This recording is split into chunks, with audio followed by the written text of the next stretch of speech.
My parents sold my car to fund my sister's vacation, so I moved out suddenly. And the consequences they faced broke their illusion of control.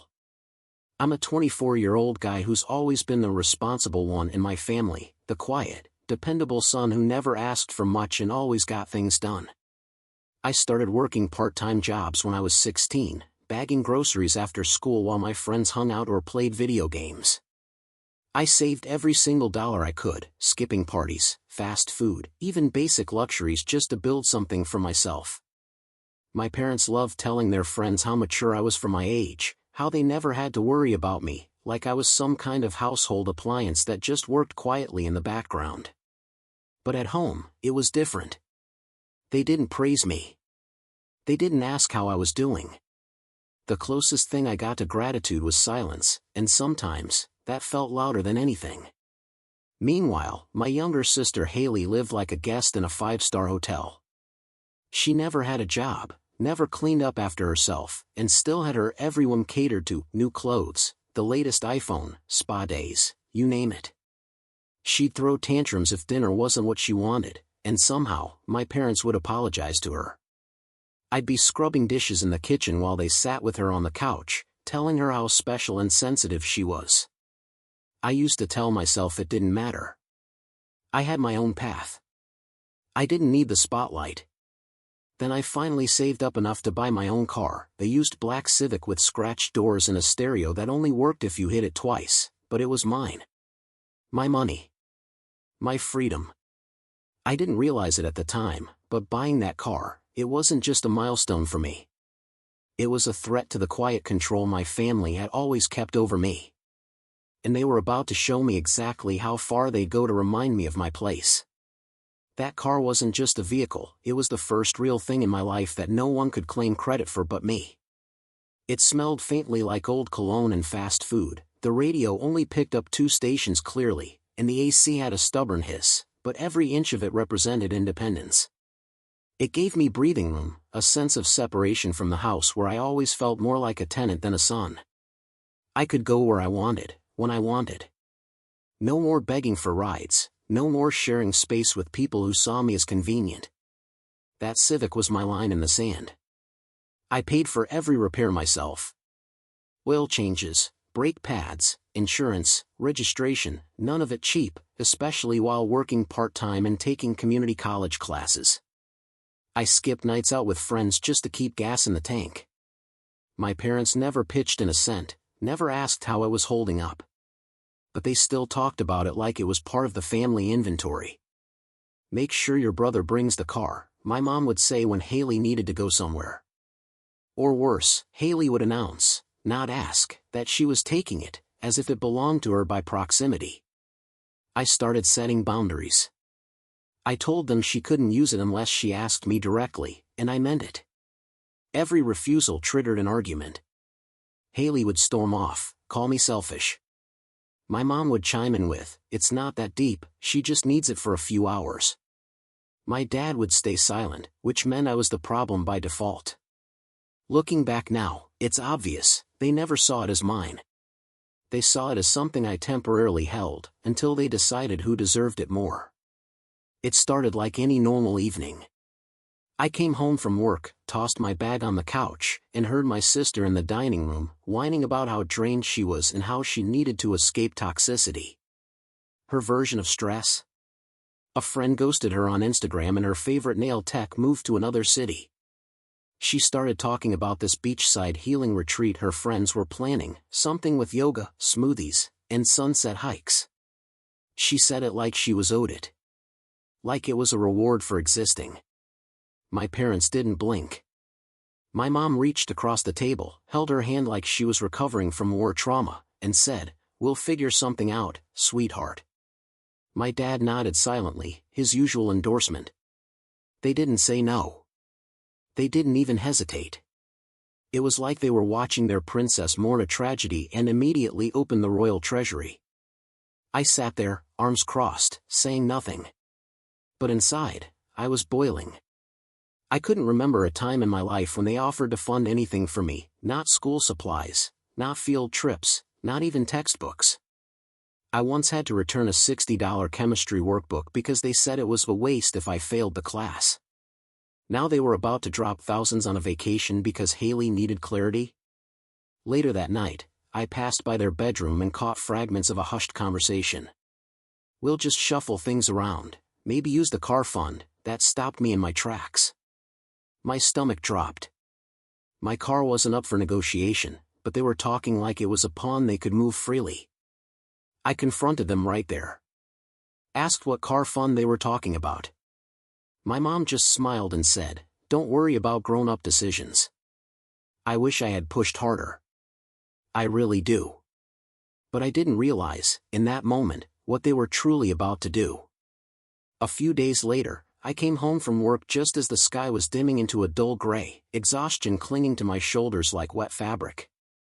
I walked up to the driveway out of habit, already reaching into my pocket for my keys, and then I froze.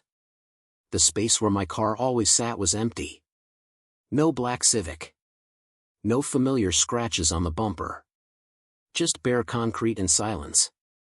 For a second, my brain refused to process it, like reality had skipped a frame. My heart started racing. Did someone steal it? Was my first thought. I dropped my bag and ran inside, my voice tight with panic. "Where's my car?" I almost shouted, eyes darting between my parents like a desperate animal. They didn't look shocked. They didn't look sorry. My mom didn't even pause the TV. "Oh, we sold it this morning," she said casually, like she was announcing we'd changed cable providers. "Don't stress, it went to a good cause." I just stared at her, waiting for the punchline that never came. "You sold my car?" My voice came out hollow, like I was underwater. My dad finally chimed in, adjusting his glasses. "Haley really needed that trip. You're young, you'll manage without a car for a while." Something inside me cracked so loudly I swear I could feel it echo in my chest. "That was mine," I said, my hands trembling. "I paid for it. Every single part." My mom waved her hand dismissively. "We're all family. It's not like we gave it away for nothing. You'll understand when you mature." Haley stood in the doorway, already scrolling through vacation outfits on her phone, not even pretending to care. "It's not that deep," she smirked. "You're so dramatic." The room felt suffocating. My own home suddenly felt hostile, like I was standing in a place that had never truly belonged to me. I walked silently to my room, my legs shaking, my head spinning with disbelief. I closed the door, leaned against it, and slowly slid to the floor.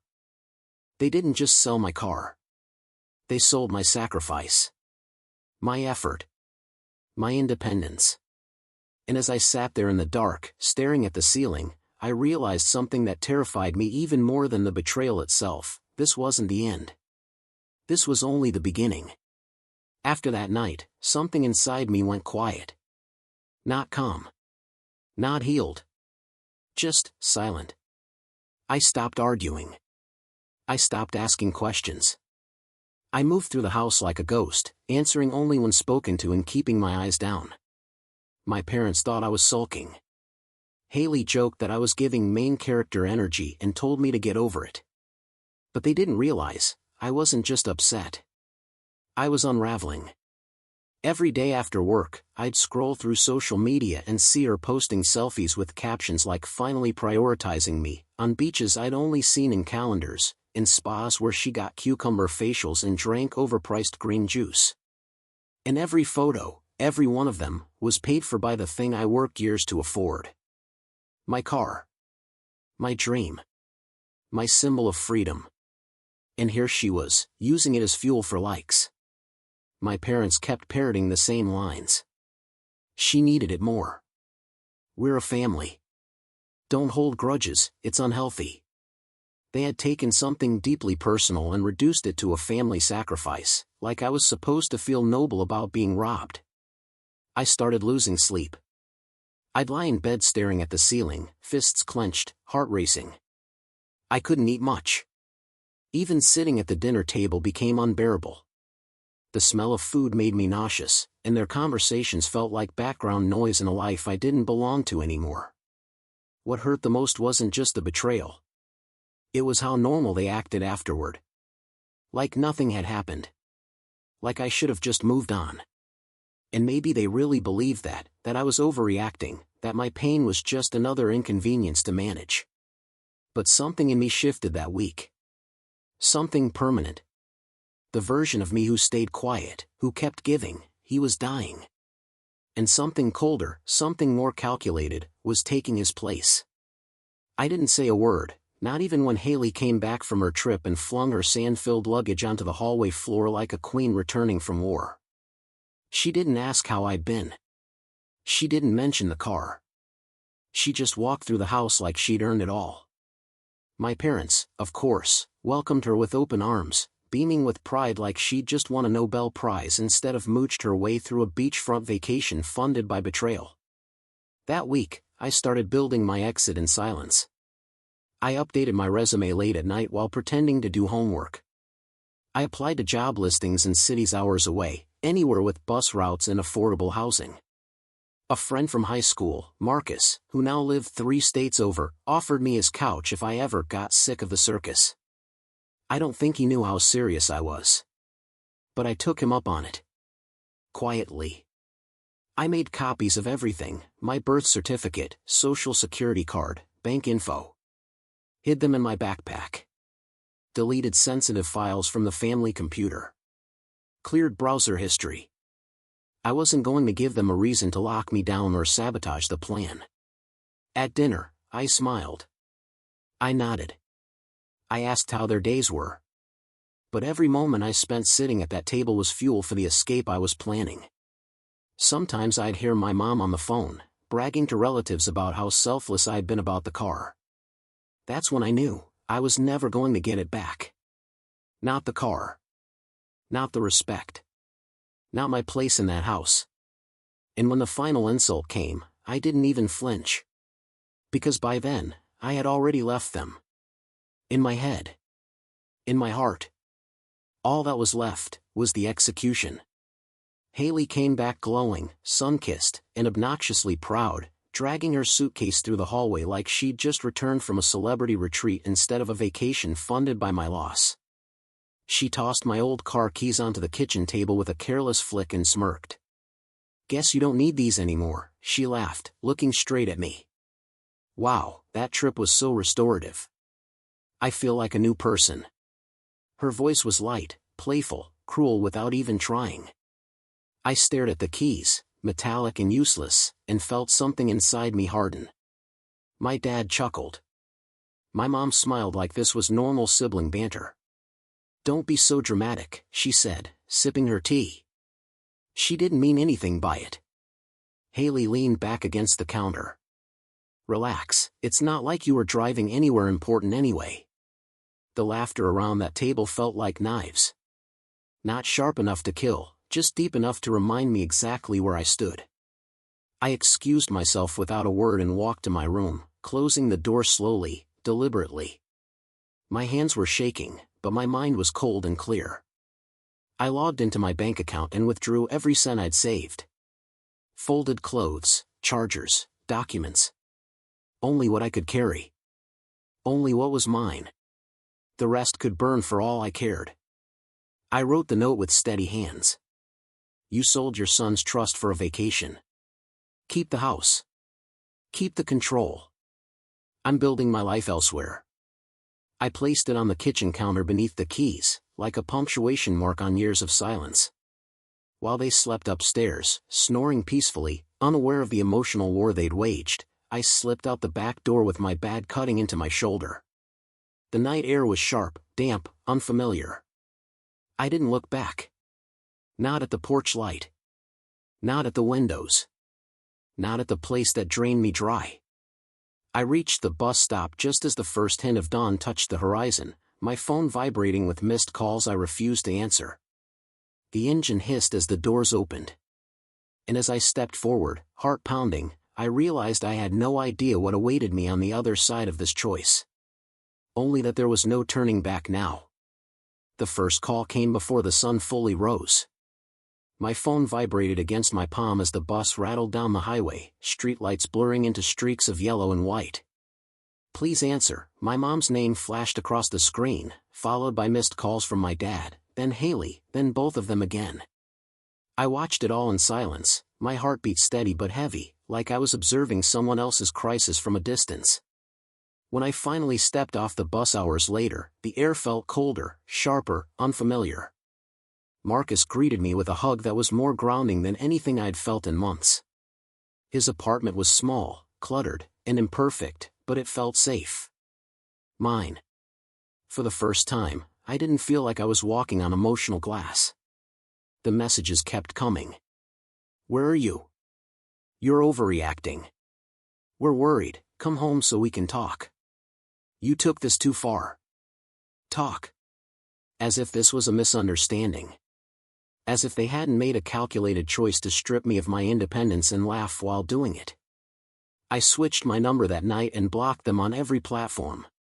The silence afterward felt surreal, like stepping out of a thunderstorm into still air.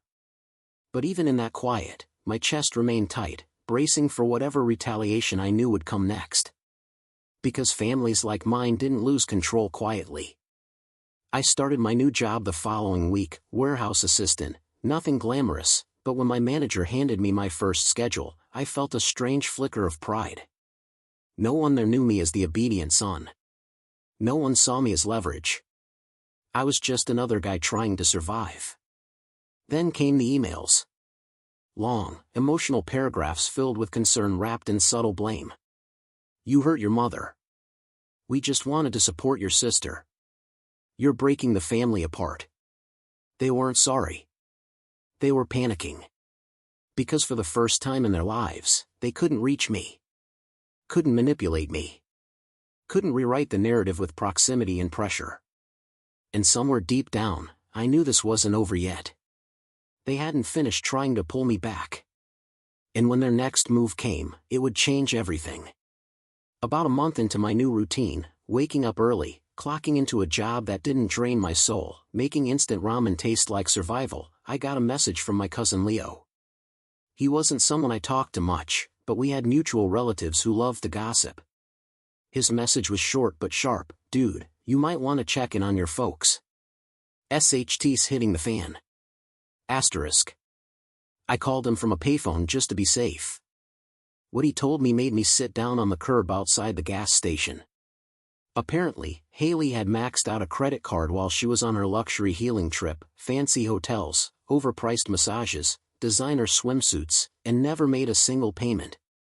My parents, being the geniuses they are, had co-signed for the card months ago. They thought putting her name on something adult would make her responsible. Instead, it destroyed their credit. Debt collectors started calling the house. Utilities went unpaid. My dad's credit score tanked.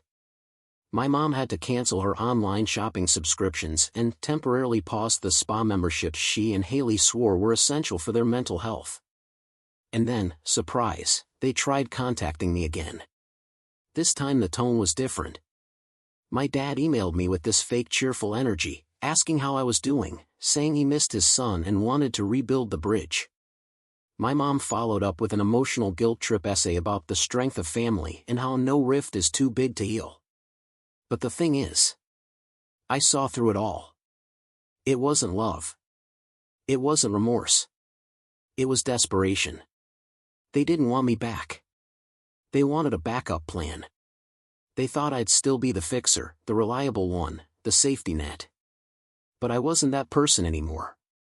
I had a cheap studio, a battered second-hand bike, and just enough in savings to get by. And that freedom? That peace? It was worth more than anything they'd ever given me. The next update came from my aunt, one of the few relatives who had always seen through the shiny facade my parents liked to wear in public. She called me one evening, her voice low and urgent, and said, "You need to know, they're falling apart." I didn't even ask who she meant. I already knew. My parents had been spinning plates for years, but after the credit mess Haley created, everything started to collapse. Their internet was shut off for non-payment. My dad's work laptop was repossessed after they defaulted on a tech loan. Haley couldn't get approved for a new lease or a credit card, and her car application was denied outright. The golden child was grounded, and not in the character-building way. They tried liquidating furniture to keep up with bills, selling things they once said had sentimental value. My mom reached out to extended family, spinning some story about medical expenses and emergencies. But the family wasn't stupid. The whispers had started. They sold their son's car. They let the daughter blow through thousands on vacation. What kind of parents do that? The image they'd built, of a respectable, generous household, was disintegrating under the weight of their own decisions. And for the first time, people were seeing them for what they truly were. I wish I could say I felt triumphant. That I danced on their downfall. But what I actually felt was nothing. Just calm detachment. I wasn't watching enemies fall, I was watching architects get crushed by the house they built. And I had no intention of running in to help with the rubble. For once in my life, their crisis wasn't my responsibility. They wanted me to be the hero again. The bridge builder. The sacrificial son. But I'd already burned that bridge, and I wasn't going back to sift through ashes. It had been months of silence when I received the letter. Not a text. Not a call. A letter, handwritten, shaky, as if the pen was weighed down by guilt or pride or both. It was from my mother. The envelope was cream-colored, expensive, like they thought fancy stationery might soften the years of emotional negligence. The first line read, "We've been doing some soul-searching." I stopped reading right there and just stared at it for a moment. I already knew what was coming. They didn't apologize. Not really. They called it a mistake in judgment. Said they never realized how much the car meant to me. Said they were just trying to help Haley through a difficult time.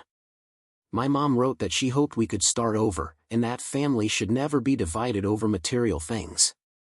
It was incredible, really, how even an apology, they made me sound petty.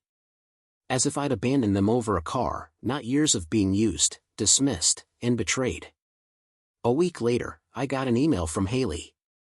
The subject line was, "Truce." Inside was a string of emojis and a casual LOL. Remember that beach trip? Wild times faced with tears of joy. We've all grown since then, right? No ownership. No sincerity. Just a pathetic attempt to pretend it was all water under the bridge. But that bridge was gone. I didn't respond. Not with anger. Not with forgiveness. I'd outgrown their kind of love, the love that praised you when you were useful and ignored you when you needed understanding. This wasn't a family reaching out and healing. It was a collapsing structure reaching out for scaffolding. And I wasn't going to be their foundation anymore. I live in a different city now. Small apartment, second-hand furniture, nothing fancy, but everything here is mine. The bed I sleep in. The food in my fridge. The silence in the mornings. No one takes anything without asking. No one mocks me, manipulates me, or laughs while gutting my sense of worth.